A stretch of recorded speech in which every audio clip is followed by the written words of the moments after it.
Hello everyone, my name is Paul Drobra. I'm Chair of the British Association for Local History. It's my pleasure today, and I'm delighted to announce a new lecture series in collaboration with the Historic Towns Trust.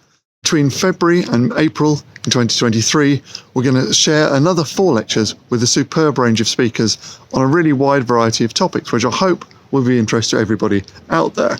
So firstly, on February the 23rd, we're going to hear from Louise Miskell on the brief history of Swansea as a metropolis of Wales. A month later, on the 23rd of March, Professor Matthew Davis of the University of London is going to introduce us to the online Layers of London project.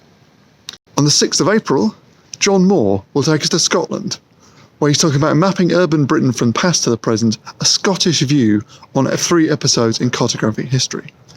And then finally, but by no means least, on the 27th of April, Barbara English will tell us more about the historic town of Beverley, which is one of the most recent atlases that the Historic Towns Trust have published.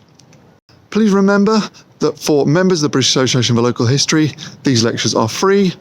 For members of member societies, you will also receive a discounted ticket, and for non-members, you will pay £5. So we're going to range widely: England, Wales and Scotland. Hope you'll join us for those. Great to see you there.